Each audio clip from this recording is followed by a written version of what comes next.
Welcome to Sleepless Astronomer, where we explore the wonders of space and the universe. If you're enjoying these cosmic journeys, please like this video and subscribe to the channel. We post new videos every single day, so you can tune in whenever you want to learn about the cosmos. And we'd love to hear from you in the comments. Let us know where in the world you're watching from. We always enjoy connecting with fellow space enthusiasts around the globe. Now let's begin tonight's journey through the universe. How black holes warp time itself. Time is not the constant, uniform flow that our everyday experience suggests. It can stretch, compress, and slow down, depending on the gravitational environment you're in. Nowhere is this more extreme than near a black hole, where gravity becomes so intense that time itself warps in ways that challenge our intuition and transform our understanding of reality. Understanding how black holes affect time means grappling with one of the most profound insights of modern physics, that space and time are not separate, fixed stages on which events unfold, but rather a unified fabric that can be bent, twisted, and stretched by the presence of mass and energy. The foundation for understanding time dilation near black holes comes from Albert Einstein's general theory of relativity, published in 1915. Einstein proposed that what we perceive as gravity is actually the curvature of spacetime caused by mass and energy. Massive objects create depressions in the fabric of spacetime, much like a bowling ball placed on a stretched rubber sheet creates a depression that affects how nearby marbles roll. This curvature affects not just the paths that objects follow through space, but also the rate at which time passes. The basic principle is that time passes more slowly in stronger gravitational fields. This effect, called gravitational time dilation, has been confirmed through countless experiments. Atomic clocks placed at different altitudes on Earth tick at measurably different rates. Clocks at sea level run slightly slower than clocks on mountaintops, because they're deeper in Earth's gravitational well. The difference is tiny, only nanoseconds per day, but it's real and measurable. GPS satellites must account for this effect. Without corrections for gravitational time dilation, GPS coordinates would drift by several kilometers per day. Near a black hole, gravitational time dilation becomes extreme. Imagine two observers, one hovering far from a black hole in weak gravity, the other hovering closer to the black hole, where gravity is much stronger. If both observers synchronize their watches and then separate, the watch closer to the black hole will tick more slowly from the distant observer's perspective. This isn't an illusion or a malfunction of the watch. Time genuinely passes more slowly in the stronger gravitational field. The closer you get to a black hole, the more severe this effect becomes. At the event horizon, the boundary beyond which nothing can escape, time dilation becomes infinite from the perspective of a distant observer. This creates one of the most counterintuitive aspects of black holes. If you were to watch someone fall toward a black hole while you remained safely far away, you would see something strange. As the falling person approached the event horizon, they would appear to slow down. Their movements would become sluggish, their signals would take longer to reach you, and their image would become increasingly red-shifted as the light they emit is stretched by the intense gravity. From your distant vantage point, the falling person would never quite seem to cross the event horizon. They would appear to freeze at the boundary, becoming dimmer and redder until they faded from view entirely. This isn't because they stopped falling. From their own perspective, they would cross the event horizon and continue falling inward in a finite amount of time, experiencing nothing unusual at that precise moment. The difference is entirely due to how time flows differently in different gravitational fields. This discrepancy between what the falling observer experiences and what the distant observer sees is one of the most mind-bending aspects of general relativity. Both perspectives are equally valid. The falling observer crosses the event horizon in, say, 10 seconds by their clock, but from the distant observer's perspective, watching that crossing would take infinite time. It would never be complete. This isn't a contradiction, but rather a demonstration that time is not absolute. Different observers in different gravitational fields experience time at different rates. The mathematics describing this time dilation near black holes was first worked out by Carl Schwarzschild in 1916, just months after Einstein published general relativity. Schwarzschild found an exact solution to Einstein's equations describing the spacetime around a non-rotating, spherically symmetric mass, what we now call a Schwarzschild black hole. His solution showed that time dilation increases as you approach the event horizon, located at what's now called the Schwarzschild radius, reaching infinite dilation exactly at the horizon. For a rotating black hole, described by the Kerr solution, found by Roy Kerr in 1963, the situation becomes even more complex. Rotation creates additional effects beyond simple time dilation. The black hole drags spacetime around with it in a process called frame dragging. Close to a rotating black hole, space itself is pulled around in the direction of rotation. You couldn't remain stationary, even if you wanted to. You'd be forced to rotate with the spacetime itself. This creates regions like the ergosphere outside the event horizon, where frame dragging is so strong that everything must move in the direction of the black hole's rotation. The warping of time near black holes has practical implications for anything orbiting or falling toward them. Consider material in an accretion disk spiraling into a black hole. Material in the inner portions of the disk closer to the black hole experiences stronger time dilation than material farther out. From the perspective of an observer far from the black hole, processes in the inner disk appear to run in slow motion compared to processes in the outer disk. This affects how we observe black holes and interpret the light we receive from matter near them. Time dilation also affects the gravitational redshift of light, escaping from near a black hole. Light climbing out of a gravitational well loses energy, its wavelength stretching toward the red end of the spectrum. This gravitational redshift is intimately connected to time dilation. They're two aspects of the same phenomenon. A photon emitted from close to the event horizon will be dramatically redshifted by the time it reaches a distant observer. If the photon is emitted from the event horizon itself, it would be redshifted infinitely, its energy dropping to zero, another way of understanding why nothing can escape from beyond the horizon. Inside the event horizon, the warping of spacetime becomes even more extreme. In this region, the roles of space and time actually exchange in a sense. Outside the horizon, moving forward in time is inevitable. You cannot choose to move backward in time, but you can choose your direction in space. Inside the horizon, moving toward the singularity at the center becomes as inevitable as moving forward in time outside the horizon. All possible paths lead inward, and reaching the singularity becomes as unavoidable as reaching the next moment in time. The singularity at the center of a black hole represents a place where space-time curvature becomes infinite, and general relativity's equations break down. At the singularity, time itself becomes undefined in the classical sense. This suggests that general relativity is incomplete, that a theory of quantum gravity would be needed to properly describe what happens at and beyond the singularity. String theory, loop quantum gravity, and other approaches to quantum gravity propose different solutions to what occurs at this extreme limit, but none have been confirmed experimentally.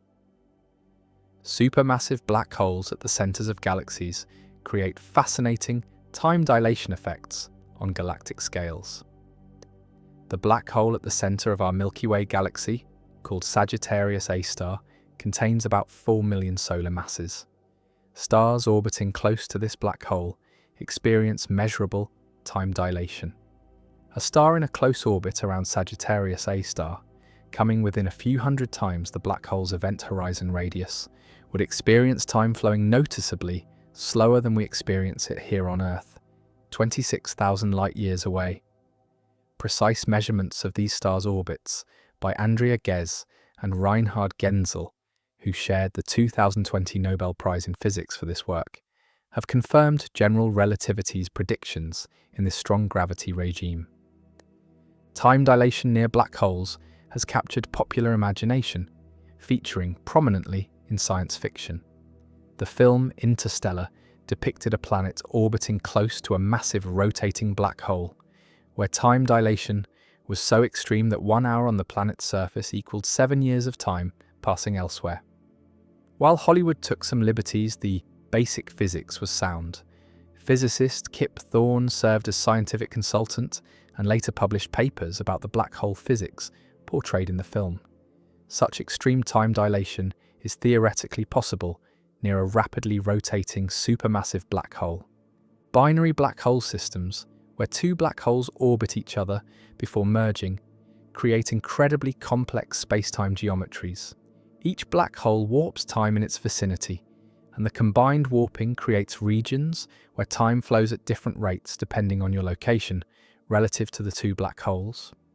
As the black holes spiral together and merge, events that produce the gravitational waves detected by LIGO and other observatories, the warping of spacetime becomes dynamical, with gravitational waves carrying information about how spacetime is oscillating and rippling during this violent event.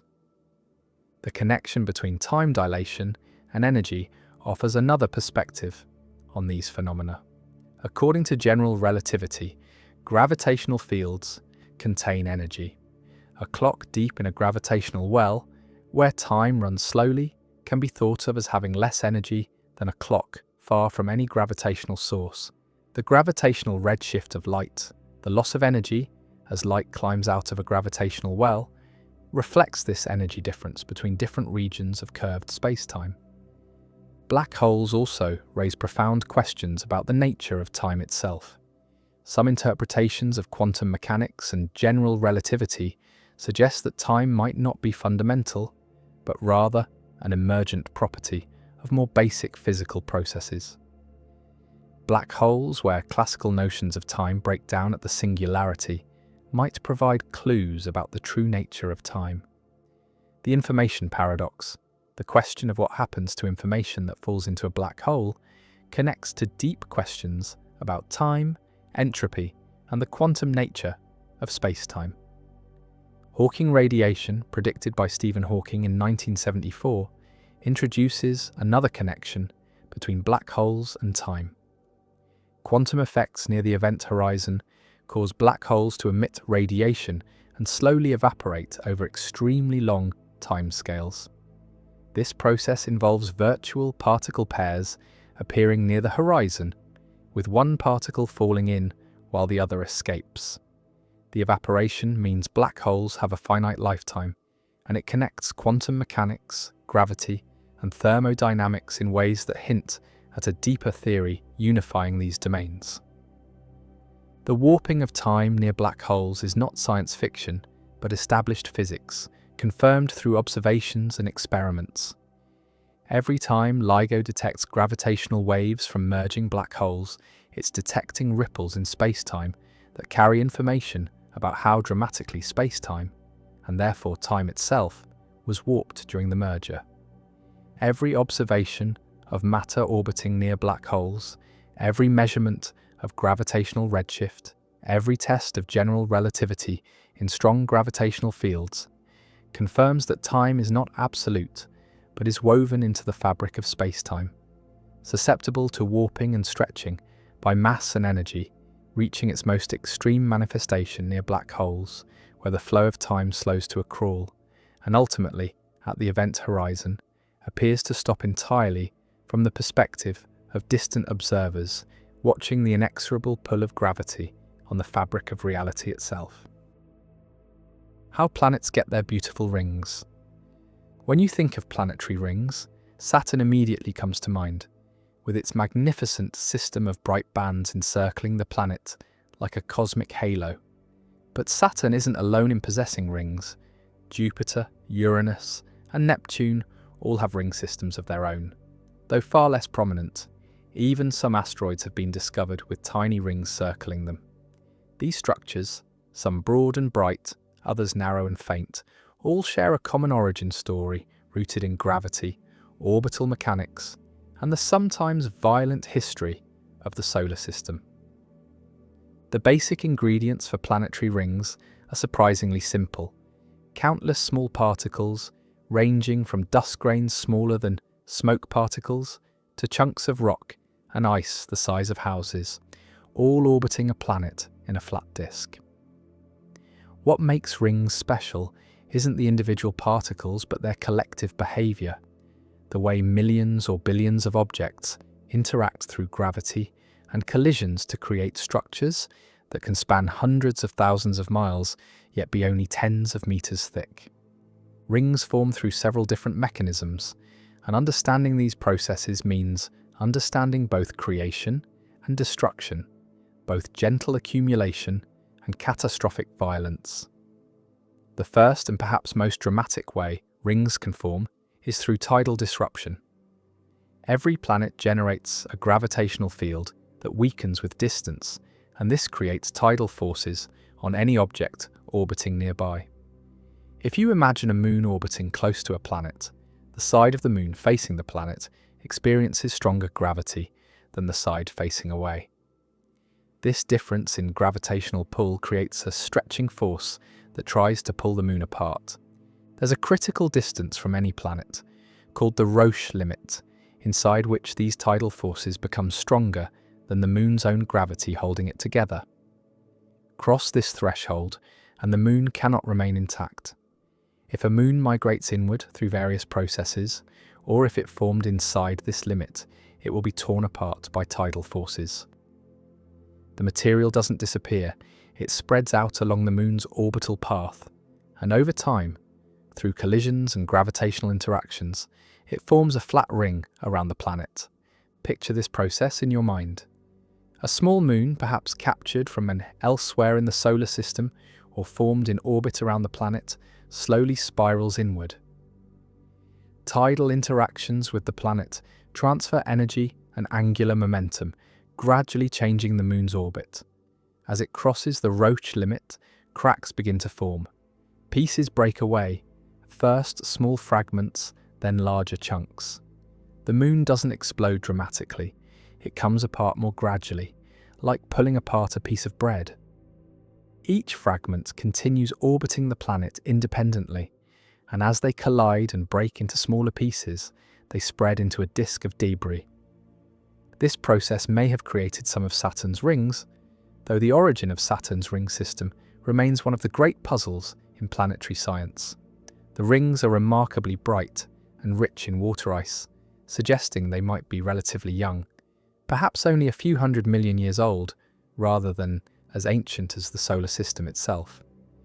One theory suggests that a small icy moon, perhaps 200 miles across, wandered too close to Saturn and was torn apart by tidal forces. The shattered remains spread into the magnificent ring system we see today. Another way rings form is through collisions. Imagine two moons orbiting a planet on paths that eventually intersect, or an asteroid from elsewhere in the solar system crashing into a moon. The impact releases tremendous energy, shattering both objects and ejecting debris into space.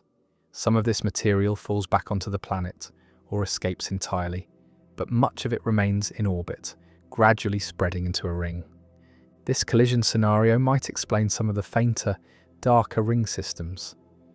Jupiter's rings, for instance, are composed of very small dust particles that appear reddish-brown, suggesting they might come from meteorite impacts onto small inner moons. When a meteorite strikes one of these tiny moons, it kicks up dust that then orbits Jupiter. This dust doesn't stay in the ring system forever. It gradually spirals inward due to interactions with Jupiter's magnetic field and atmospheric drag, but it's constantly replenished by new impacts. Rings can also form from a volcanic activity on moons, though this is a less common mechanism.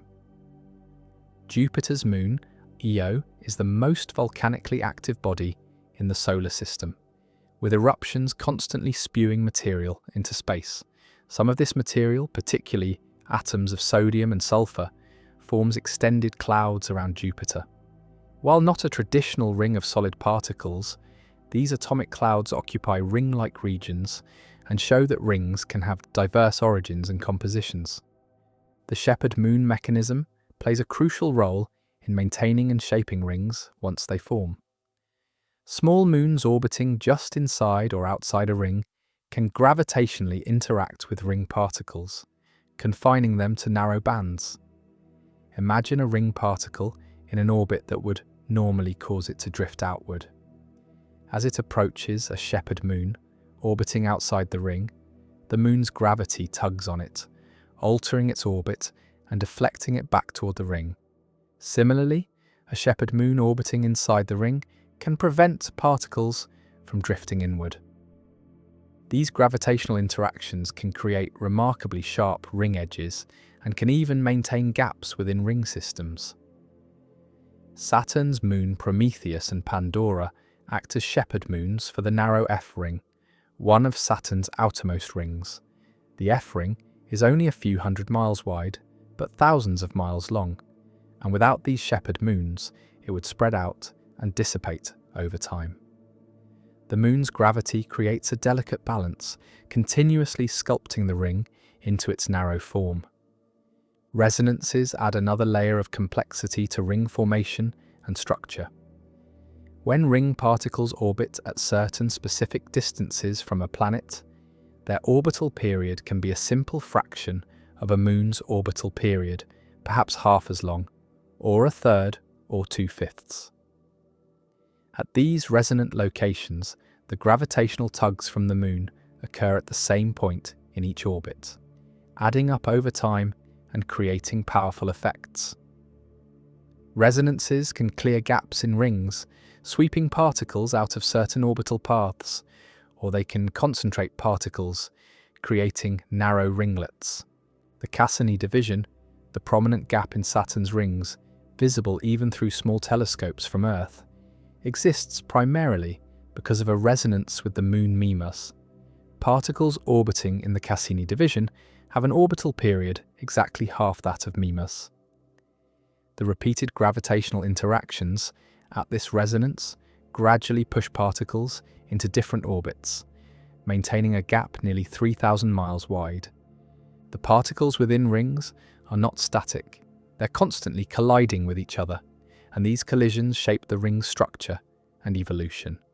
When two chunks of ice collide gently in Saturn's rings, they might stick together, growing larger. But more energetic collisions shatter particles into smaller pieces. There's a balance between these processes, and over time, rings develop a characteristic size distribution of particles, with many small particles and fewer large ones. These collisions also dissipate energy, causing the ring to flatten. Imagine particles orbiting at slightly different inclinations, some tilted a bit relative to others.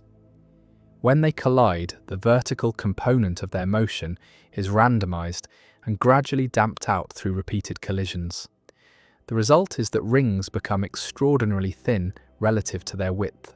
Saturn's main rings span about 175,000 miles from inner edge to outer edge, yet they're typically only about 30 feet thick, a ratio that's thinner than a sheet of paper if scaled down.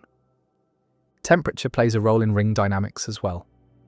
Ring particles are heated by sunlight and cooled by radiating infrared energy into space. The equilibrium temperature depends on the particle's size and composition. Larger particles have more thermal inertia and cool more slowly, while smaller particles respond quickly to changes in sunlight. These temperature variations affect how particles stick together when they collide, influencing whether the ring evolves toward larger clumps or maintains a population of smaller particles. The composition of ring particles varies widely between different planets and even within a single ring system.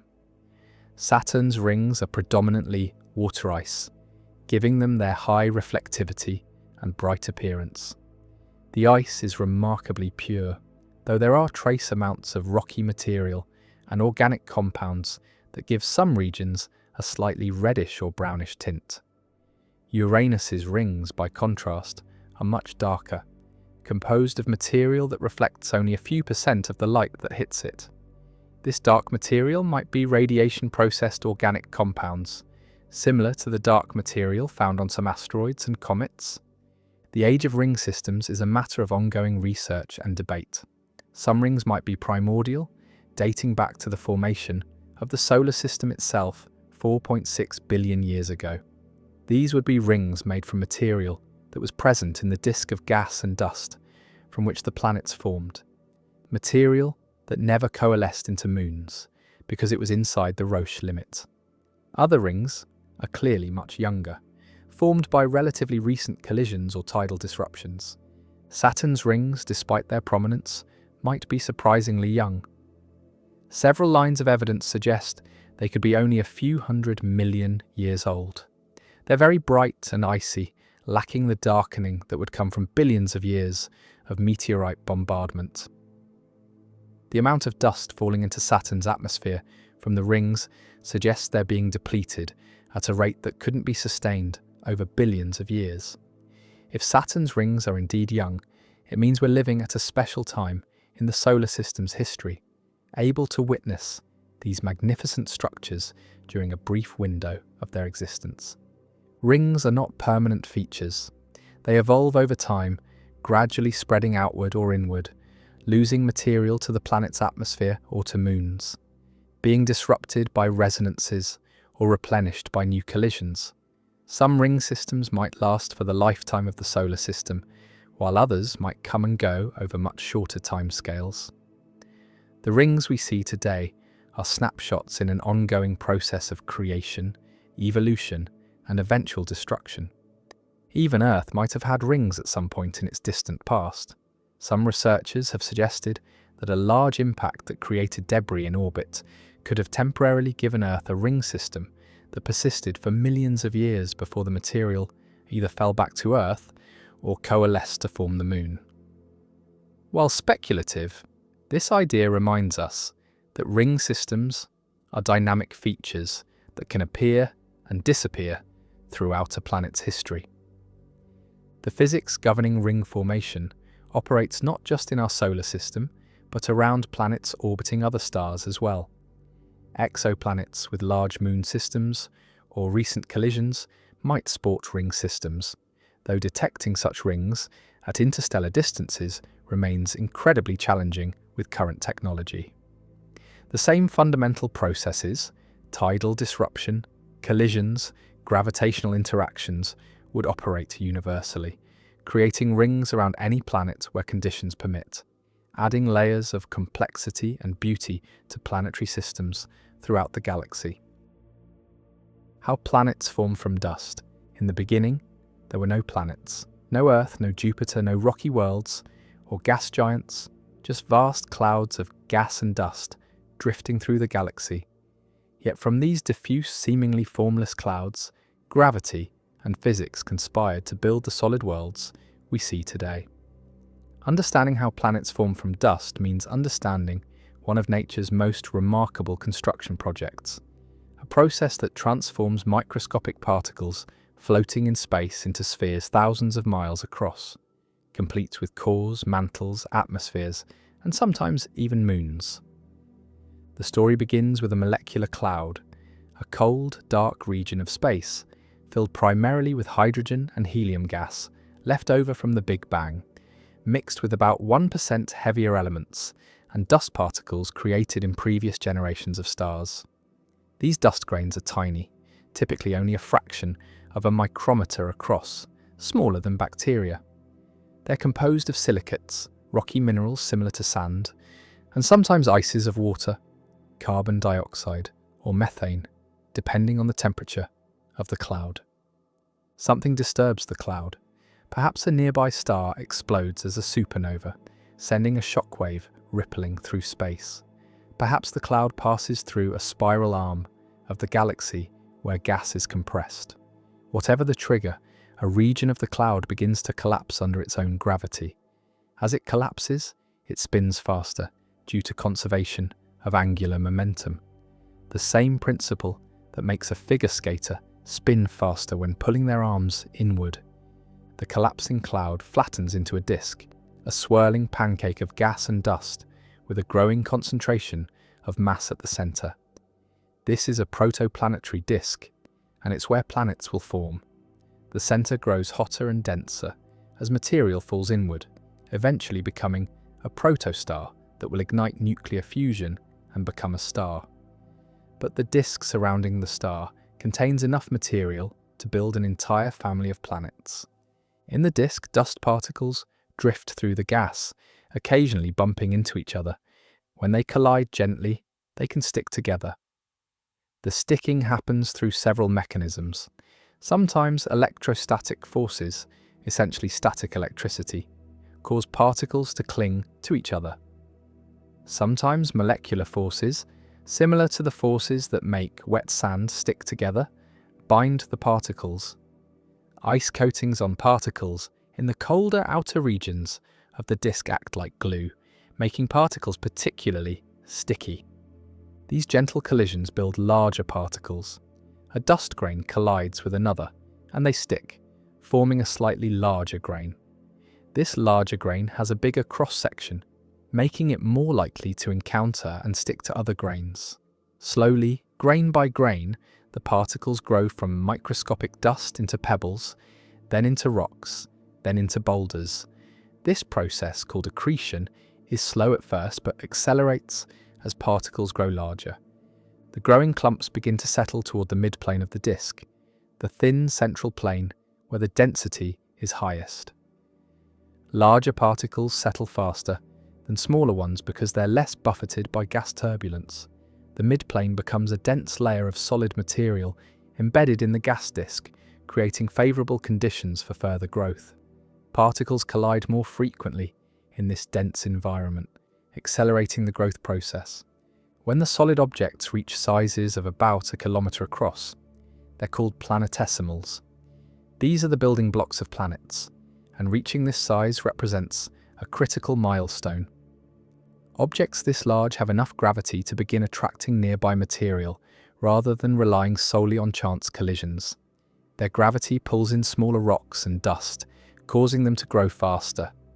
The biggest planetesimals grow the fastest because their stronger gravity allows them to clear out larger regions of the disk, creating what astronomers call runaway growth. The protoplanetary disk is a chaotic place. Planetesimals don't just grow peacefully, they also collide with each other. Some collisions are gentle enough that the objects merge, creating larger bodies. But other collisions are violent, shattering one or both objects into fragments.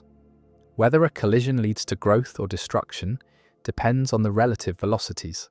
Slow collisions, at a few meters per second, tend to result in sticking and growth. Fast collisions at kilometers per second tend to be destructive. Over time, certain planetesimals become dominant, growing larger than their neighbors. These become planetary embryos, objects roughly the size of our Moon or Mars, hundreds to thousands of kilometers across. The largest embryos in each region of the disk sweep up most of the available material in their vicinity, clearing out their orbital zones. When two similarly sized embryos eventually collide, the impact can be cataclysmic, melting both objects and creating a larger planet from the merged material. The composition of forming planets depends on their distance from the star.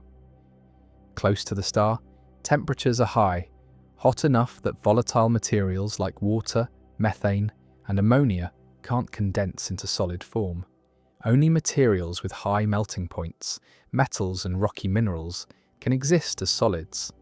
This is why the inner planets of our solar system, Mercury, Venus, Earth, and Mars, are rocky worlds made of iron and silicates. Farther from the star, beyond a boundary called the snow line or ice line, temperatures are cold enough for water to freeze into ice.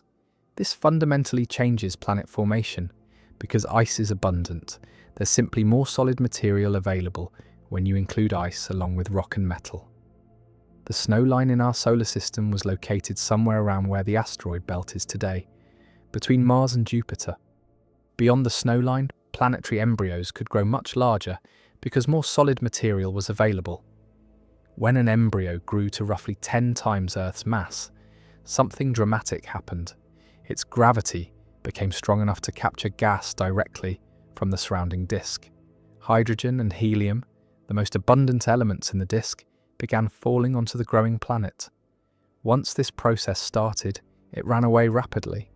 The planet's gravity pulled in more gas, which made it more massive, which increased its gravity, which allowed it to pull in even more gas. This runaway gas accretion created the gas giant planets, Jupiter and Saturn, in our solar system. These worlds are mostly hydrogen and helium, like miniature stars, with relatively small rocky and icy cores buried beneath thousands of kilometers of gas.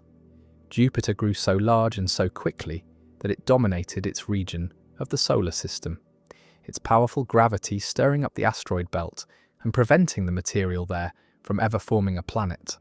Uranus and Neptune, the ice giants, also formed beyond the snowline, but grew more slowly. They captured some gas from the disk, but not as much as Jupiter and Saturn, possibly because the gas in their region was less dense or because the disk dispersed before they could grow large enough to undergo runaway gas accretion. These planets are dominated by water, methane, and ammonia ices, rather than hydrogen and helium gas. The protoplanetary disk doesn't last forever. The young star at the center begins generating powerful stellar winds and intense radiation. Over a few million years, this wind sweeps away the remaining gas in the disk, ending the era of planet formation from gas accretion. Any planets that hadn't finished growing could no longer capture gas from the disk. This probably explains why Mars is so small. It formed in a region where less material was available, and the gas dispersed before it could grow much larger. Even after the gas disk disperses, planet formation continues through collisions between the remaining planetesimals and planetary embryos. This era, called the late heavy bombardment or giant impact phase, was violent. Computer simulations suggest that the inner solar system initially formed several more planetary embryos than the 4 terrestrial planets we see today. These embryos had chaotic, crossing orbits, and they repeatedly collided over tens of millions of years. Eventually, through this sequence of giant impacts, the embryos merged into the 4 stable planets, Mercury, Venus, Earth, and Mars, we observe today. Earth's moon likely formed during one of these giant impacts. About 4.5 billion years ago, a Mars-sized object struck the young Earth at an oblique angle. The impact vaporized both the impactor's outer layers and a large portion of Earth's mantle, ejecting an enormous amount of material into orbit around Earth. This material, a mixture of vaporized rock and molten droplets, quickly coalesced into the Moon. The Moon's composition, which closely matches Earth's mantle but lacks iron from Earth's core, supports this giant impact origin. The timing of planet formation varies. In our solar system, Jupiter formed within a few million years, fast enough to capture gas before the disk dispersed. The terrestrial planets took longer, perhaps tens of millions of years to reach their final sizes. The final giant impacts on Earth, including the moon-forming impact, occurred somewhere around 50 to 100 million years after the disk first started collapsing. This might seem long, but it's less than 1% of Earth's current age. Planet formation is remarkably quick on astronomical timescales. Not all the material in the protoplanetary disk becomes part of planets. Some planetesimals survive in stable regions where planets didn't form. The asteroid belt contains remnants of planetesimals that never accreted into a planet, stirred up and prevented from merging by Jupiter's gravitational influence. The Kuiper belt beyond Neptune and the more distant Oort cloud contain frozen planetesimals preserved from the solar system's formation, rich in ices that couldn't exist in the warmer inner regions. Observations of protoplanetary disks around young stars show this process happening in real time. The Atacama Large Millimeter Array in Chile has captured stunning images of disks with gaps and rings, structures created by forming planets as they clear out their orbital zones. Some disks show spiral patterns caused by gravitational perturbations from massive planets still embedded in the disk. These observations confirm that planet formation is common and that the process we see in our solar system occurs around most stars. Planet formation doesn't always produce systems like ours. Exoplanet discoveries have revealed hot Jupiters, gas giants orbiting closer to their stars than Mercury orbits the Sun. These planets must have formed farther out beyond the snow line, where ice could exist, then migrated inward through gravitational interactions with the disk or with other planets. Some planetary systems are extremely compact, with multiple planets orbiting closer to their star than Mercury. Others have planets on highly elliptical orbits, unlike the nearly circular orbits in our solar system. From microscopic dust grains to planet-sized worlds represents a journey across more than 10 orders of magnitude in size, a factor of tens of billions. The process transforms diffuse material spread across millions of miles into concentrated spheres where gravity compresses matter so intensely that planetary interiors melt and differentiate into layers, where atmospheres form and weather patterns emerge, and where, at least on one planet we know of, conditions become suitable for life to arise. All of this complexity, all of this structure, emerges from nothing more than dust, gas, gravity, and time, following the laws of physics that govern how matter behaves when concentrated by the inexorable pull of gravity in the rotating disk around a young star. How stars create light and heat. Every star you see in the night sky is a massive nuclear furnace, a sphere of gas so hot and dense at its core that atoms are torn apart and fused back together in reactions that release staggering amounts of energy. The light that reaches your eyes from even the nearest star beyond our sun has travelled for years through the void of space, carrying energy that was created in the unimaginable heat and pressure at that star's core. Understanding how stars create this light and heat means understanding one of the most fundamental processes in the universe, one that has been lighting the cosmos for billions of years and will continue for billions more. Begin at the heart of a star, the core, where conditions are almost beyond comprehension. In our sun, the temperature at the centre reaches about 27 million degrees Fahrenheit. The pressure is equally extreme, about 250 billion times the atmospheric pressure at Earth's surface.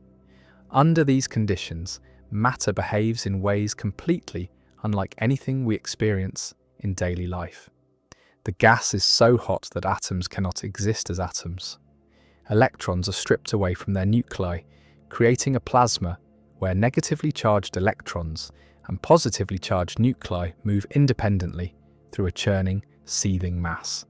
At these temperatures and pressures, atomic nuclei that would normally repel each other, they're all positively charged, and like charges repel, move so fast that they occasionally collide with enough energy to overcome this electrical repulsion. When hydrogen nuclei, which are simply protons, collide at these tremendous speeds, they can fuse together. This is nuclear fusion, and it's the source of all the energy a star produces. The most common fusion process in stars like our Sun is called the proton-proton chain. Picture two protons colliding at enormous speed in the star's core. Usually, they just bounce off each other, repelled by their mutual positive charge. But occasionally, very rarely, quantum mechanics allows something remarkable to happen. The two protons fuse, and in that instant, one of them transforms into a neutron through a process involving the weak nuclear force. This creates a nucleus of heavy hydrogen, called deuterium, consisting of one proton and one neutron bound together. This single fusion event releases energy in multiple forms. A positron is ejected, the antimatter counterpart of an electron. A neutrino, an almost massless particle that barely interacts with anything, streams away at the speed of light, and energy is released as gamma-ray radiation, the most energetic form of light. The positron almost immediately encounters a regular electron, and they annihilate each other in a burst of energy. The neutrino escapes the star entirely, passing through all the overlying layers as if they weren't there, reaching space in just a few seconds. But this is only the first step. The deuterium nucleus that formed doesn't last long on its own. It quickly collides with another proton and fuses with it, creating a nucleus of helium-3, which has 2 protons and 1 neutron. This fusion releases more energy, this time in the form of a gamma ray. Finally, 2 helium-3 nuclei collide and fuse, forming ordinary helium-4, which has 2 protons and 2 neutrons, and releasing 2 protons back into the mix to start the process over again. The net result of all these steps is that 4 hydrogen nuclei have been converted into 1 helium nucleus. And here's the crucial part. The helium nucleus weighs slightly less than the 4 hydrogen nuclei that went into making it. About 0.7% of the mass has disappeared. Where did it go? It was converted into energy according to Einstein's famous equation, E equals mc squared. That tiny fraction of mass, when multiplied by the speed of light squared, represents an enormous amount of energy. In our Sun, this process converts about 600 million tons of hydrogen into helium every single second. About 4 million tons of matter are completely converted into energy each second. This has been happening for about 4.6 billion years, and the Sun has enough hydrogen fuel to continue for another 5 billion years or so before it exhausts the hydrogen in its core. The energy released in these fusion reactions, created at the core of the star, must somehow make its way to the surface, to be radiated into space as light and heat. This journey is neither quick nor straightforward. The gamma rays produced in the core don't simply stream to the surface. The star's interior is incredibly dense, and a gamma ray photon can't travel far before it collides with an electron or an atomic nucleus. When a high-energy gamma ray photon hits an electron, it typically gets absorbed and then re-emitted, but not necessarily in the same direction, and often at a slightly lower energy. The photon bounces around randomly, absorbed and re-emitted countless times, following what scientists call a random walk. Each interaction changes the photon's direction randomly, so it might move inward toward the core just as often as it moves outward toward the surface. This random walk means that energy takes an extraordinarily long time to travel from the core to the surface. A photon of light can travel from the Sun to Earth, a distance of 93 million miles, in about 8 minutes. But that same photon trying to escape from the Sun's core to its surface, a distance of only about 400,000 miles, takes somewhere between 100,000 and a million years. The exact number is uncertain because the path is so random and complex, involving countless billions of interactions. As the energy works its way outward through this radiative zone, the photons gradually lose energy with each interaction. The high-energy gamma rays from the core become X-rays, then ultraviolet light, then visible light, and eventually include infrared radiation. By the time the energy reaches the outer portions of the star, it has been divided and redistributed among countless photons of various energies. About 2/3 of the way out from the Sun's core, the nature of energy transport changes. The temperature has dropped to the point where atoms can hold onto some of their electrons, and the gas becomes more opaque. In this outer region, called the convection zone, energy is transported primarily by the physical motion of hot gas rather than by radiation. Hot plasma rises toward the surface, cools, and then sinks back down, creating vast circulation cells. Think of a pot of boiling water with bubbles of hot water rising and cooler water sinking, but on a stellar scale where individual convection cells can be larger than Earth. This convection brings hot material from the interior up to the photosphere, the visible surface of the star. Here, finally, energy can escape into space. The photosphere is still incredibly hot by earthly standards, about 10,000 degrees Fahrenheit on the Sun, but it's cool enough that photons can finally stream away into space without being immediately reabsorbed. The light that leaves the photosphere carries information about the star's surface temperature in its colour and spectrum. Hotter stars emit more blue and ultraviolet light, appearing blue or white to our eyes. Cooler stars emit more red and infrared light, appearing orange or red. Our Sun, with a surface temperature around 10,000 degrees, emits most of its energy in the visible part of the spectrum, peaking in the green-yellow range, though it appears white or slightly yellow to our eyes because it emits all colours of visible light. Not all stars use the same fusion process as our Sun. In more massive stars with hotter cores, a different set of reactions called the CNO cycle dominates. This cycle uses carbon, nitrogen, and oxygen nuclei as catalysts to fuse hydrogen into helium. The carbon, nitrogen, and oxygen aren't consumed in the process. They're regenerated at the end of the cycle, but their presence allows the fusion to proceed more rapidly at higher temperatures.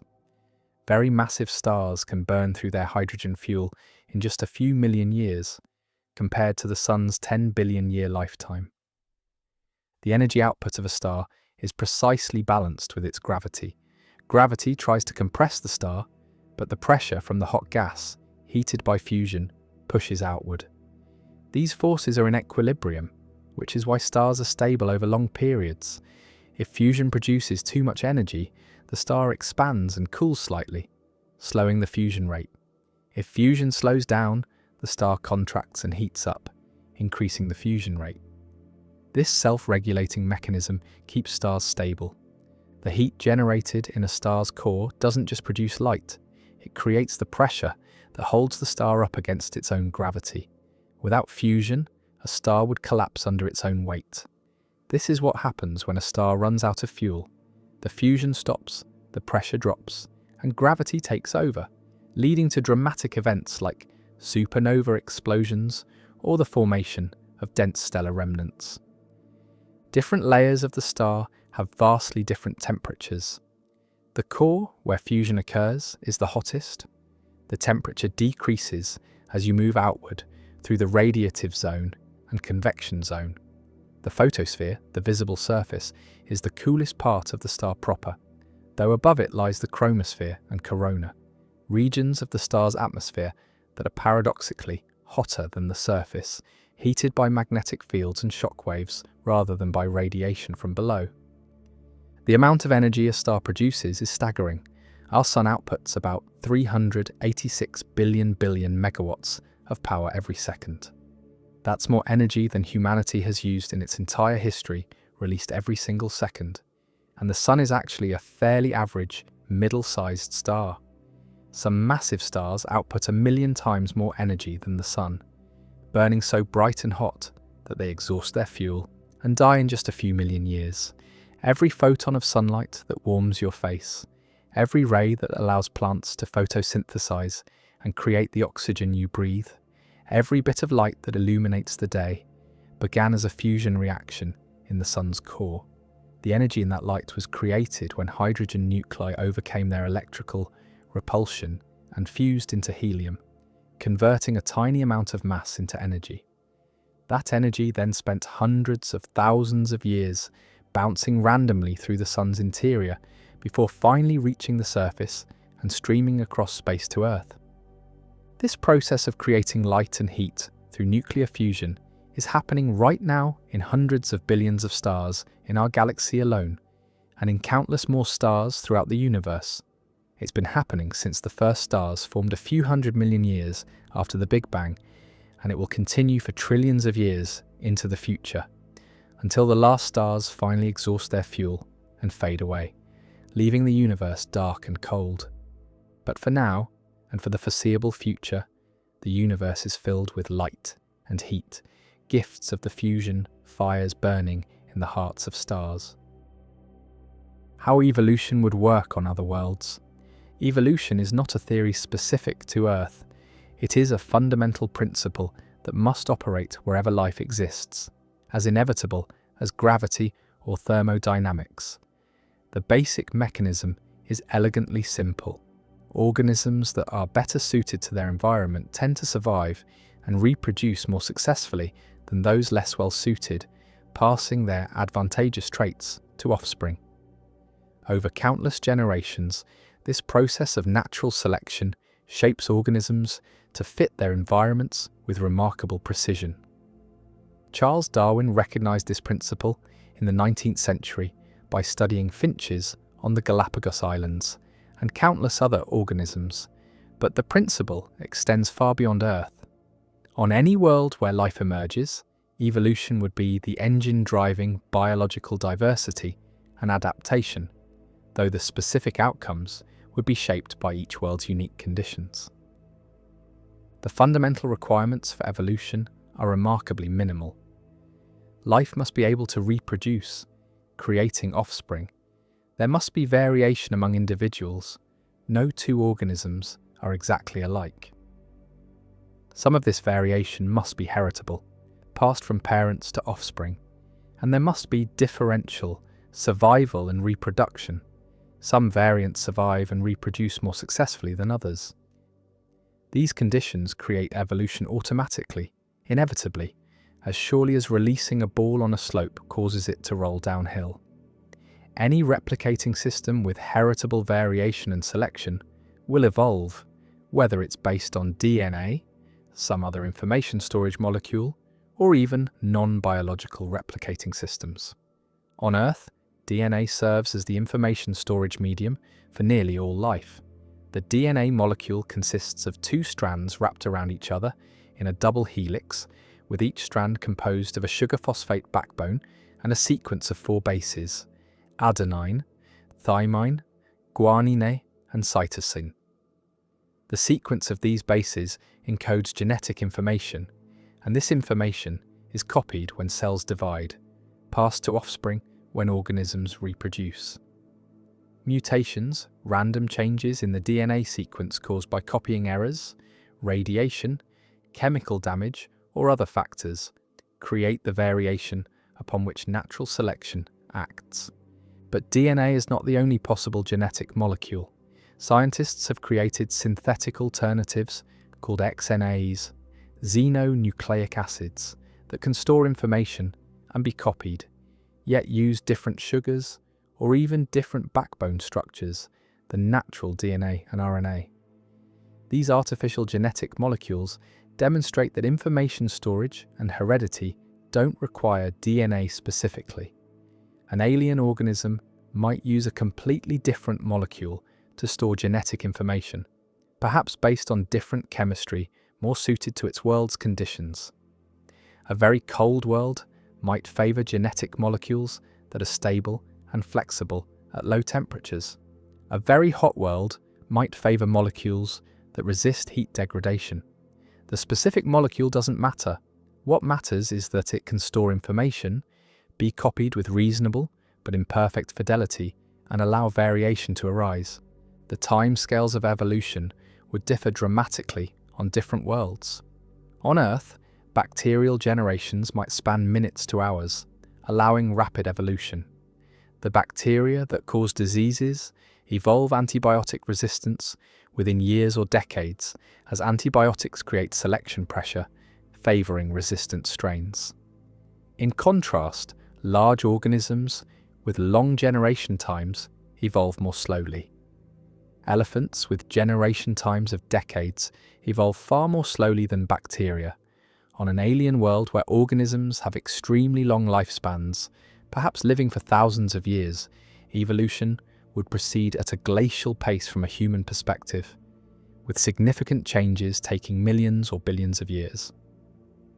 Conversely, on a world where organisms reproduce very rapidly, evolution might proceed at dizzying speeds. If alien microorganisms reproduced every few minutes, like some Earth bacteria, they could evolve through thousands of generations while we watched. Such organisms might adapt to new conditions, almost in real time, developing resistance to threats or exploiting new resources faster than slower evolving species could respond. The environment determines what traits are advantageous. On Earth, giraffes evolved long necks because Reaching high branches provided access to food that shorter animals couldn't exploit. Cheetahs evolved extreme speed to catch fast prey, cacti evolved to store water and reduce surface area in desert environments. Each adaptation reflects the specific challenges and opportunities of the organism's environment.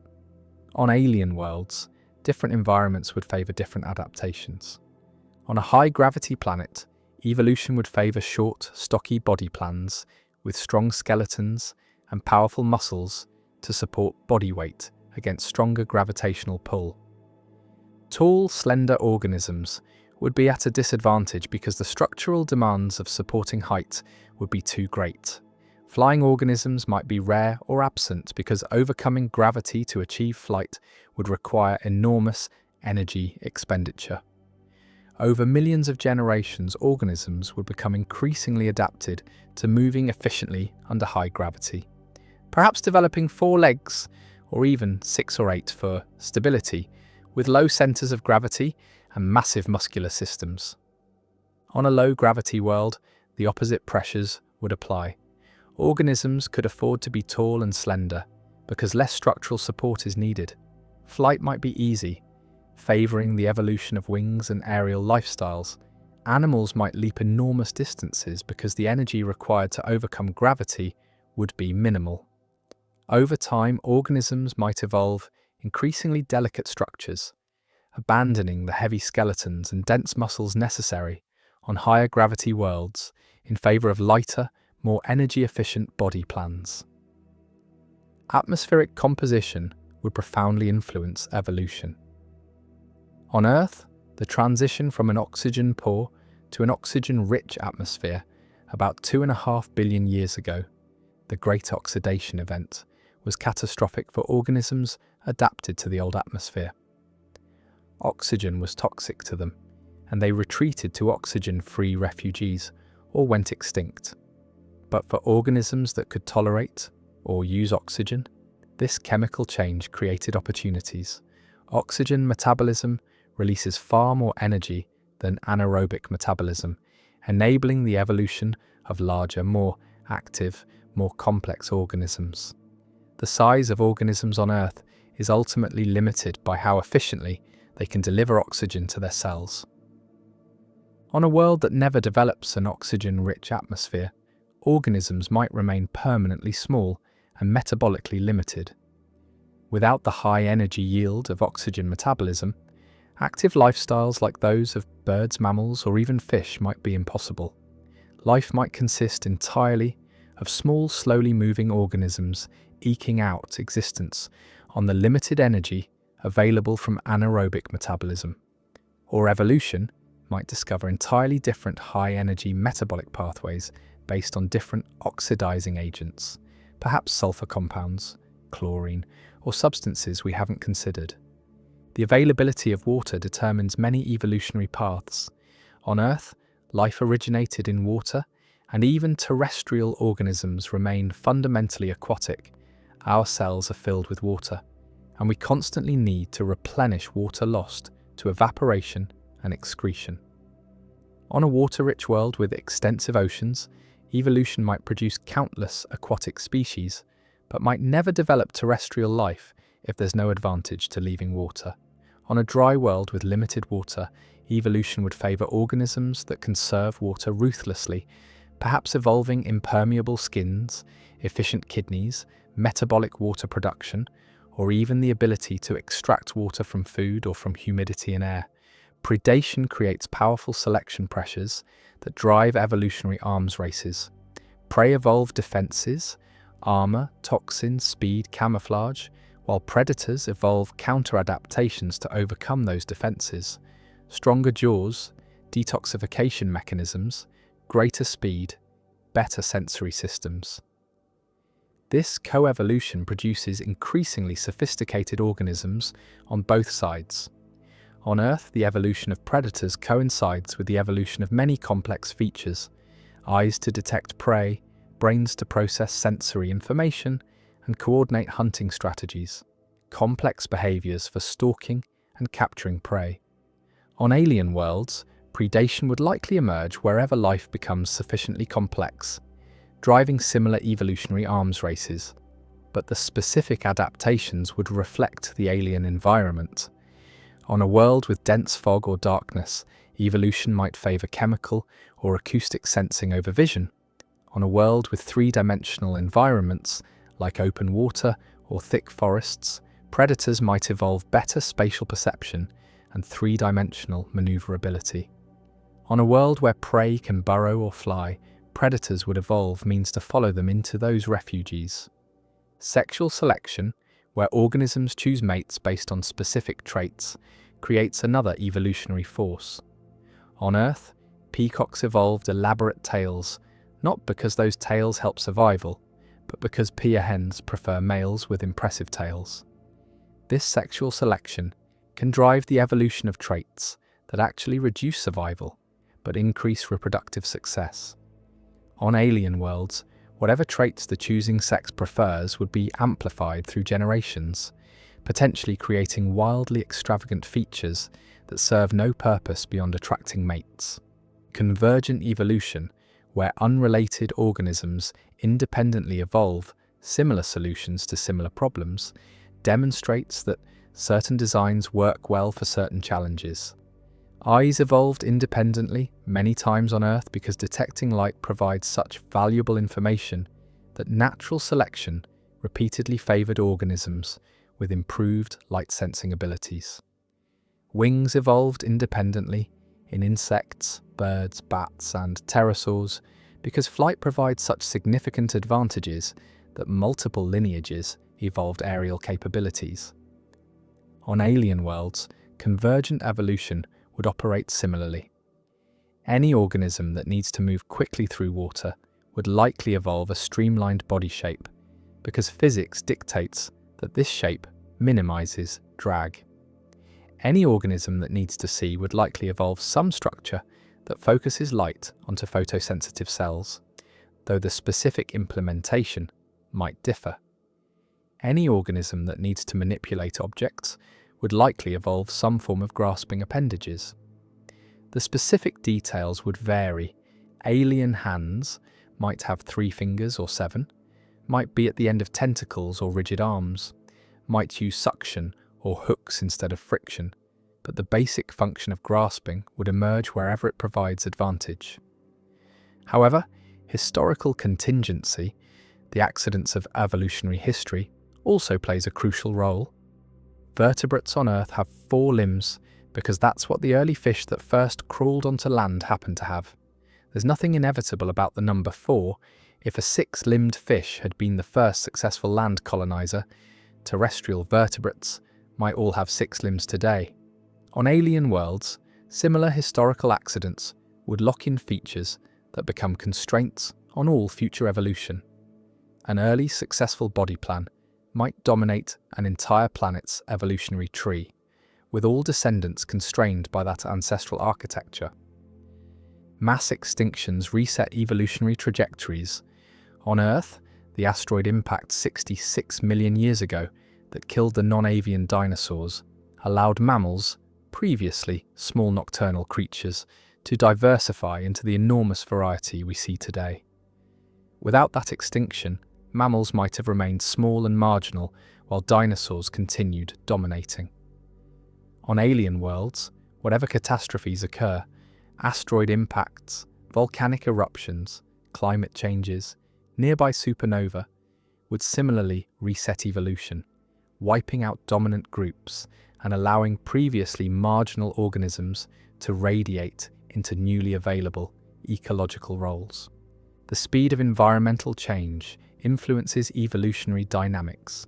Rapidly changing environments favour organisms with short generation times and high mutation rates that can adapt quickly. Stable environments favour organisms optimised for efficiency in unchanging conditions. An alien world with a highly variable climate, perhaps due to an eccentric orbit or an unstable star, would see evolution favouring adaptable generalists. A world with stable conditions for billions of years might produce highly specialised organisms, exquisitely adapted to narrow niches, but unable to cope with change. Intelligence itself is an evolutionary adaptation that emerged on Earth because it provided survival and reproductive advantages. Brains require enormous energy. Human brains consume about 20% of our total energy, despite being only 2% of body mass. This high cost means intelligence only evolves when its benefits outweigh its costs. On Earth, intelligence apparently provided sufficient advantage through tool use, social cooperation, and problem solving to justify the expense. On alien worlds, whether intelligence evolves depends on whether similar advantages exist. Some environments might favour intelligence more strongly than Earth did. A highly variable environment where adaptability is crucial might select strongly for intelligence and behavioural flexibility.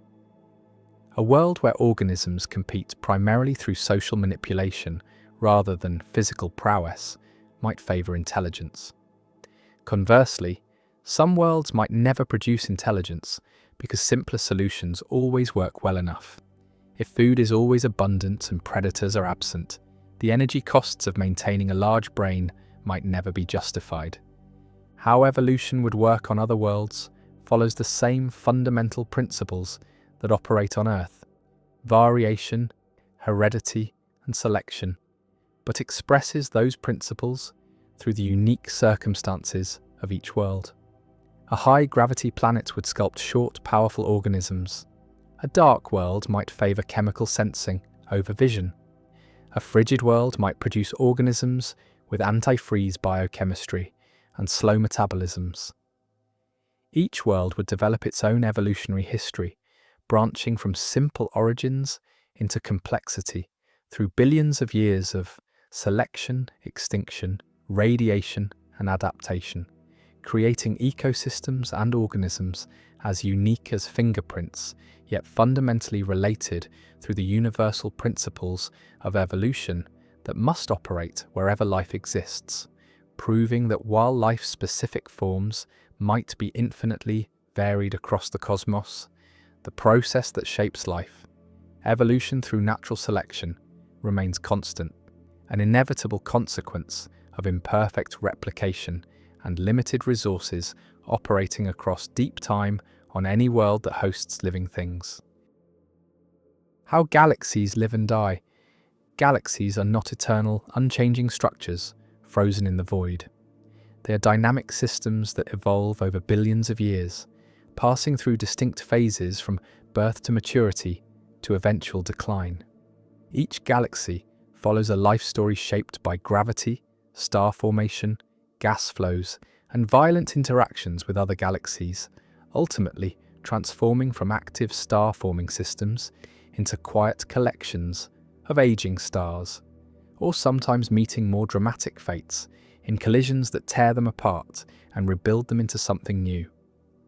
The birth of a galaxy begins in the early universe, just a few 100 million years after the Big Bang.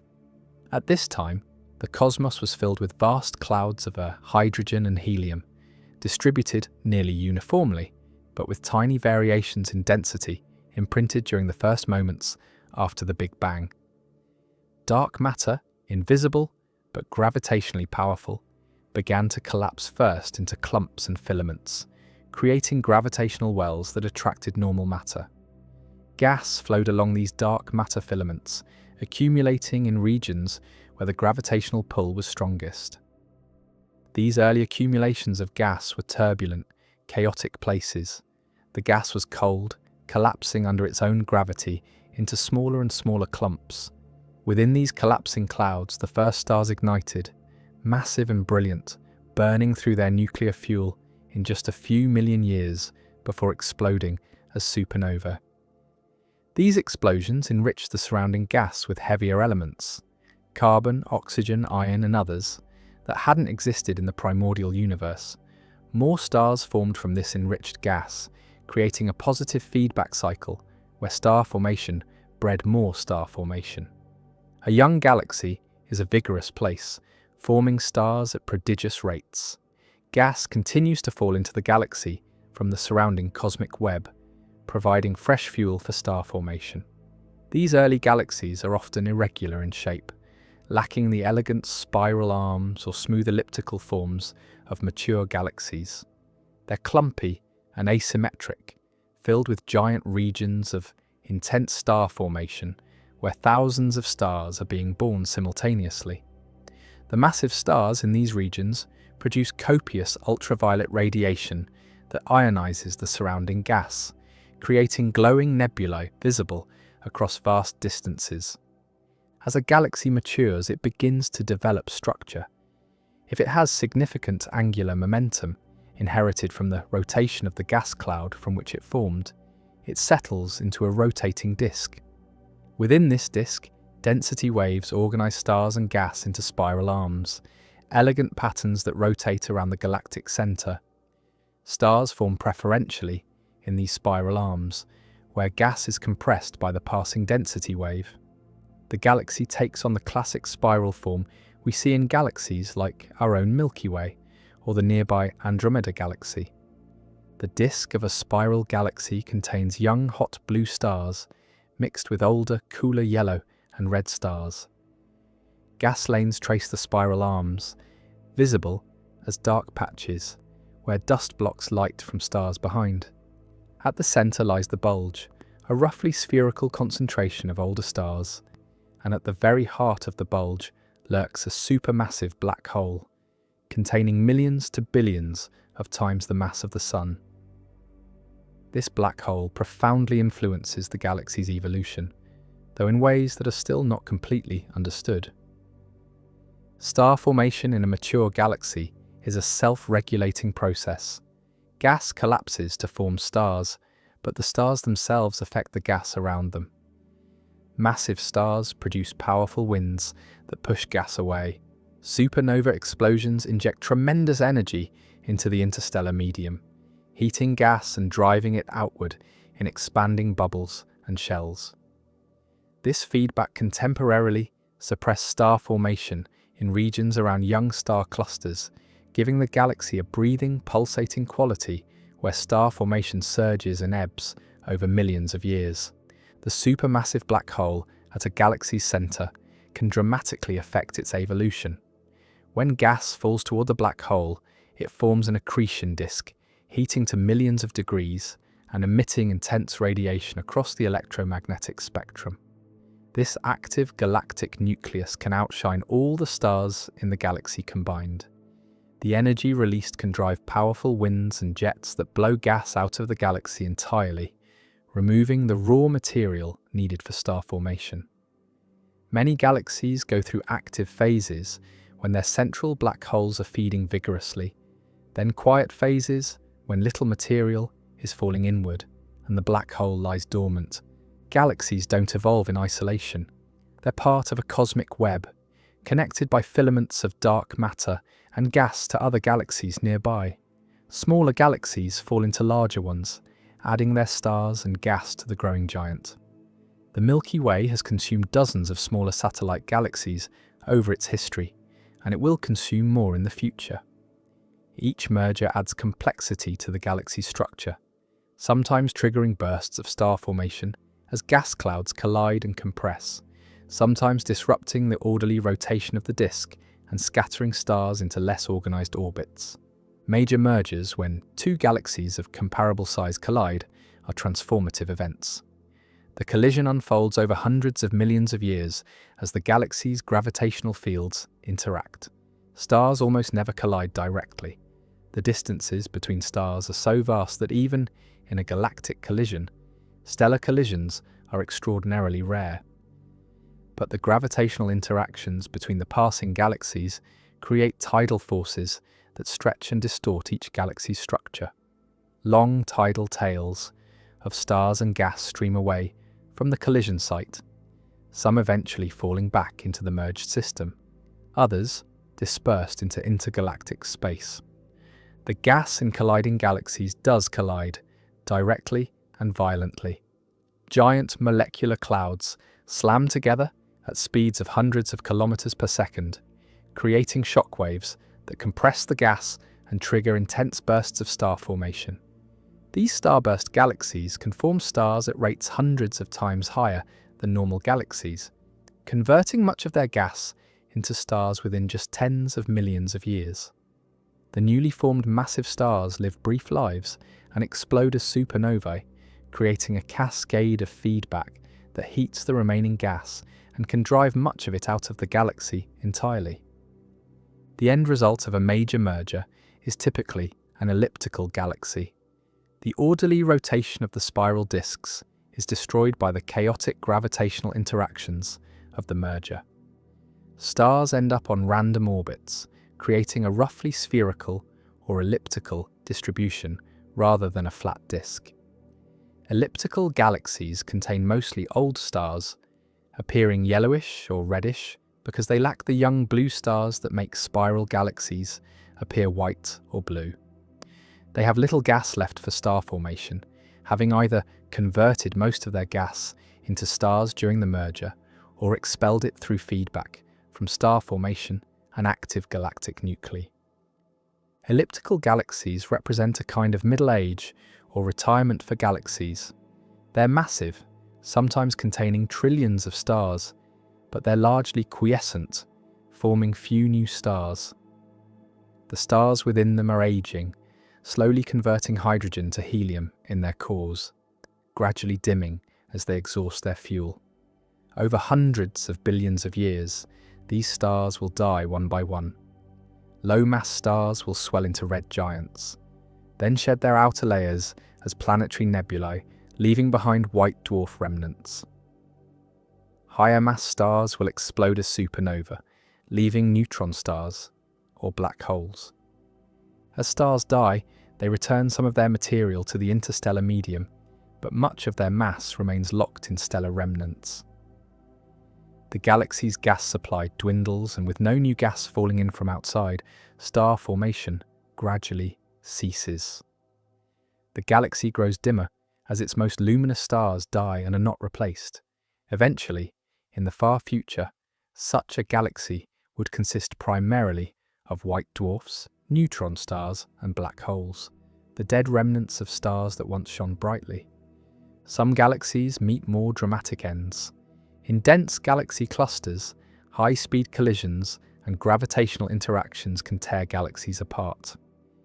Ram pressure stripping occurs when a galaxy moves through the hot intracluster gas that fills the space between galaxies in a cluster.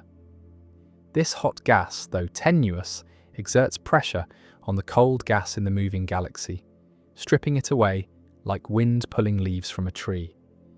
The galaxy is left with no gas for star formation, rapidly aging as its existing stars evolve and die without being replaced.